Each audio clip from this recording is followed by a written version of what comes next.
नमस्कार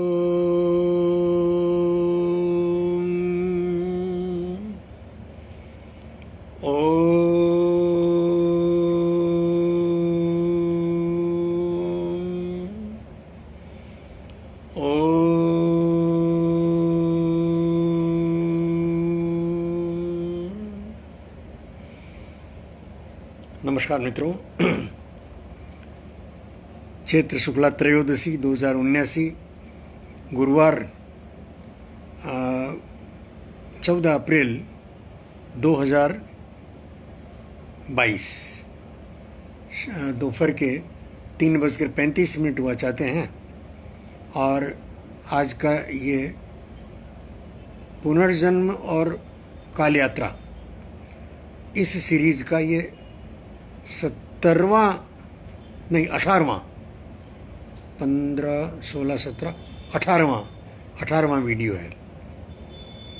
मित्रों, पिछले वीडियो में और क्वांटम की चर्चा करते करते, इलेक्ट्रॉन की चर्चा करते करते और ह्यूमन सेल पर चर्चा आई, और ह्यूमन सेल से और नए जन्म पर मैंने इशारा किया कि नया जन्म किस प्रकार से होता है।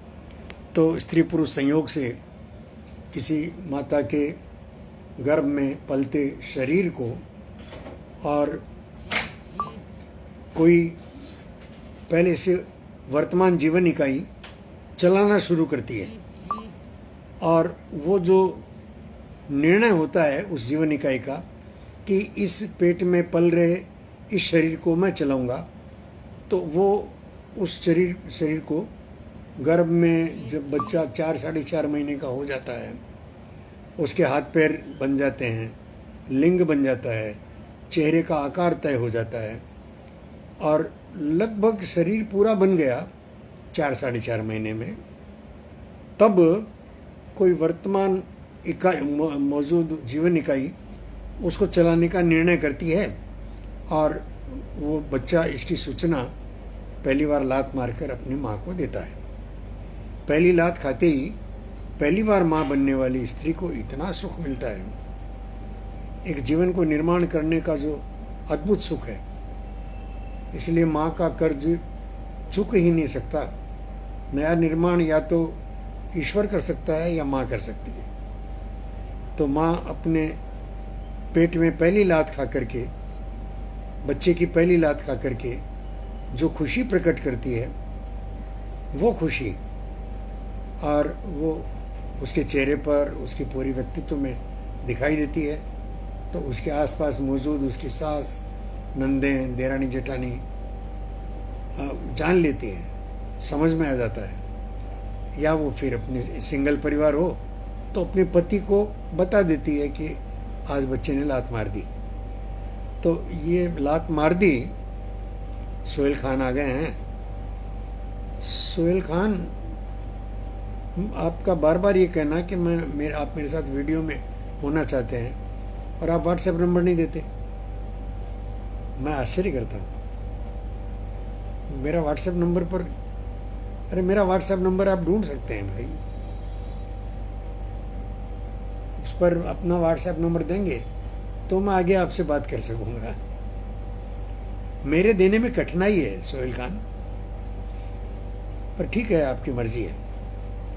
और बाकी मित्रों का भी, लाडनू से नरेंद्र भोजक, वकील साहब, पीके यादव जो नियमित हैं, वकील साहब पहली बार आए हैं। वकील साहब, हमारी ये चर्चा जो है काल यात्रा और पुनर्जन्म पर चल रही है। काल यात्रा माने टाइम ट्रेवल पर, और ये विषय आज 18वां सत्र चल रहा है। तो मित्रों, ये जो जीवन की पहली सूचना है, वो सूचना और पूरे परिवार में फैल जाती है, पूरे परिवार में खुशियाँ छा जाती है।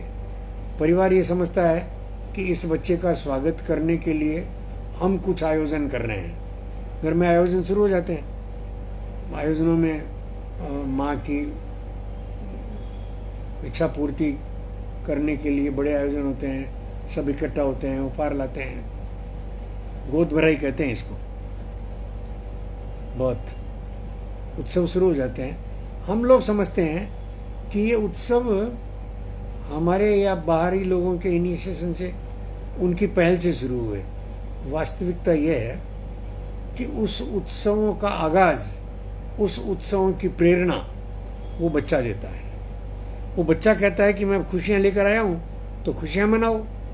तो परिवार अपने सारे गम किनारे करके, एक तरफ करके, और खुशियाँ मनाने लगता है।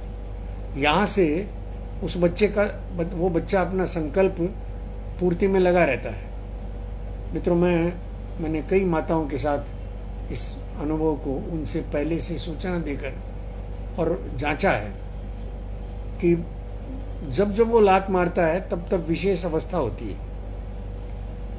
हो सकता है कि वो घर में पति पत्नी आपस में लड़ रहे हों, तो उसी समय बच्चा लात मारता है कि नहीं माँ, पिताजी से झगड़ा मत करो, पिताजी का मंतव्य अच्छा है, पिताजी तुमको खुश रखना चाहते हैं, इसलिए थोड़ा सा कड़े बोल दिए। सोहेल खान, अभी तो आपका नंबर आया है, पर मुझे पता नहीं कि यह नंबर रहेगा कि नहीं रहेगा। अगर रहेगा तो मैं इस पर फ़ोन कर लूँगा आपको। तत्काल मैं फ़ोन नहीं कर सकता क्योंकि मैं फ़ोन से ही काम कर रहा हूँ। तो ये बीच में ये बात करना जो है मेरे लिए मुश्किल होता है। तो उस बच्चे का संकल्प, वो बच्चा अपना संकल्प पूरा करता है, और वो संकल्प जब तक हमारा शिक्षण उस पर हावी नहीं होता, जब तक हमारी दी हुई ट्रेनिंग हावी नहीं होती, तब तक वो बच्चा बहुत लगन से और पूरे परिवार को सही रास्ते पर चलाने के लिए, सही सच्ची बात बताने के लिए वो तैयार रहता है। आप सब जानते हैं कि बच्चे झूठ बोलना नहीं जानते। झूठ बोलना उनको हम सिखाते हैं। अपने जीने का ढंग हमारा ऐसा हो गया है, झूठ बोलना, चोरी करना, ये सब हम सिखाते हैं उसको। वो चोरी के भाव से चोरी नहीं करता। अरे चॉकलेट रखी है माँ ने, उसके लिए ही मंगाई थी, उसका मन किया, चॉकलेट खा ली। बात इतनी सी होती है। और जब उसको ये कहा जाता है डांट करके, चोरी करते हो, चोरी करते हो, तो हैरान रह जाता है, चोरी क्या होती है, मेरे लिए तो लाए थे मुझे अच्छी लगी, खा ली। सीधी सी बात है।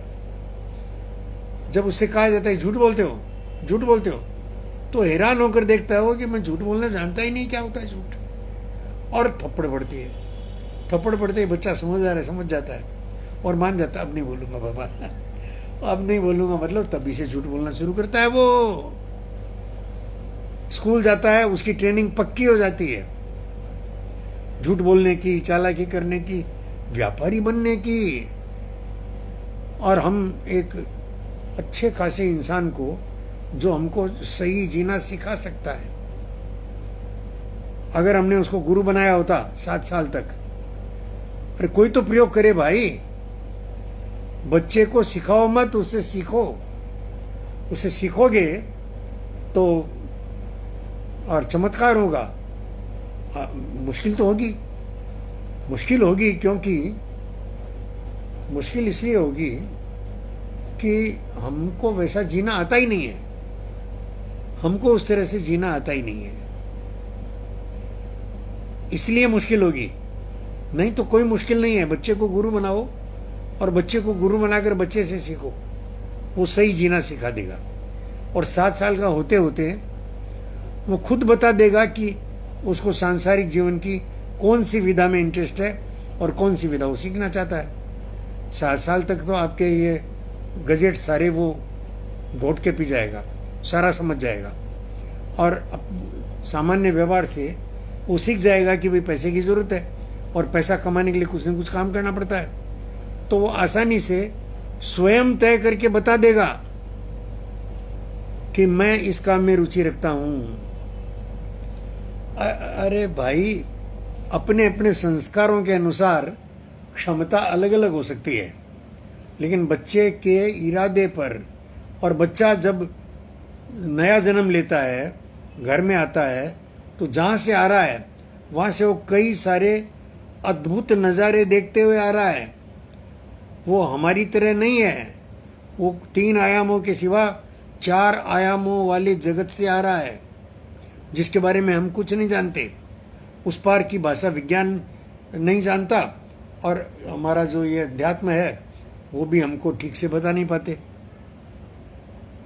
ये तो जिसने अनुभव किया है, जो जाकर आया है, या जो यहाँ बैठ करके साधना से जिसने जान लिया है कि भाई ये प्रेत राशि यहाँ इस प्रकार रहती है, देवता इस प्रकार रहते हैं, आपस में कोई झगड़ा नहीं है।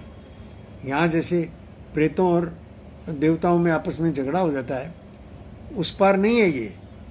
उस पार जैसा है वैसा है, और स्पेस टाइम मैटर और एनर्जी वो अलग अलग ढंग से व्यवहार करते हैं। 3 आयामी जगत में अलग व्यवहार करते हैं, उस पार 4 आयामी जगत में उनका व्यवहार बदल जाता है। आयाम 7 ही हैं, डायमेंशंस जिन्हें कहते हैं, जिसके लिए विज्ञान बोलता है 5 होंगे या 11 होंगे या 15 होंगे या 21 होंगे। 5, 11, 15, 21 साधक ने तो नहीं जाना, अब तक नहीं जाना।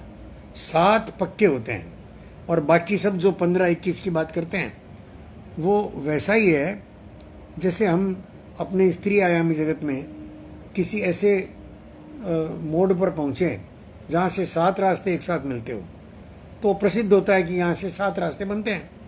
अब रास्ते तो जब हम उस रास्ते पर चलेंगे तो छोटी छोटी गलियाँ और भी है जो आकर उनसे मिलती है, तो उन गलियों के बाइलेंस के नाम होते हैं अलग, लेकिन मुख्य तौर पर जो वहाँ मिलते हैं वो तो 7 ही रास्ते हैं। कहीं 7 हैं, कहीं 6 हैं, कहीं 5 है, कहीं 4 है। चौराहा हो, पंचराहा हो, षडराहा हो या 7 रास्ता हो। तो उदाहरण के लिए मैंने कहा, इसका अर्थ यह नहीं है कि वैसा ही मामला इस पार उस पार का है। इस पार उस पार साथ साथ है, बहुत दूर की बात नहीं है। उस पार जाने के लिए कोई 7वें आकाश पर ये जन्नत होगा या स्वर्ग होगा या दोजख होगा या नरक होगा, ऐसा कोई मामला नहीं है। यहीं इसी जीवन में हमारी जन्नत है, इसी जीवन में दोजख है, हमारे अपने कर्मों के अनुसार इसी जीवन में। और उस पार जो तय होता है मामला, वो भी यहीं आसपास ही है मित्रों। हम इसको जान समझ सकते हैं, ये सरल है, पर इसके लिए देखिए आवश्यकता इस बात की है कि पहले से जो हमने जान रखा है, कचरा भर रखा है, उससे हम खाली हों और नया स्वीकार करने की तत्परता हो। नया स्वीकार करने का अर्थ यह नहीं है कि मैंने कहा और आपने मान लिया। अरे जांचो भैया, अपने अपने स्तर पर जांचो कि ये जो बात चल रही है वो अगर आपको ठीक लगती हो तो फिर और जांचो आगे, ग्रंथों में खोजो, मिल जाएगा। ग्रंथों में खोजो, मिल जाएगा। जय पटेल का कहना है कि मैं वीडियो बनाना बंद करूं। जय पटेल की कोई ज़रूरत है मुझसे, वो मैं पूरी नहीं कर पाया। जय पटेल, तुम्हारी ये बात नहीं मान सकता मैं। तुम हट जाओ ना, तुमको किसने ज़बरदस्ती किया यार कि तुम देखो। तो पर लेकिन तुम्हारा स्वागत है यार, तो मुझे गाली वाली दो तो भी स्वागत है, देते रहो। तो मित्रों, ये जन्म की एक विशेष प्रक्रिया है जिसमें से और हम सब कई बार, अनेकों बार, अनंत बार गुजरे हैं। बस प्रकृति की व्यवस्था ऐसी है कि माँ के पेट से निकलते समय जो पीड़ा होती है, दर्द होता है, उसमें हम सब पिछले जन्म का भूल जाते हैं,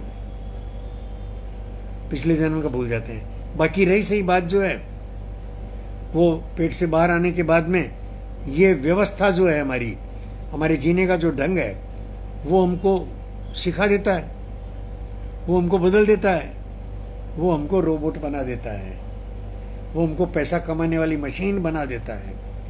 बिना ये जाने, राजकुमार बम भी आया आज, बिना ये जाने कि हमारा जीवन बहुत कीमती है।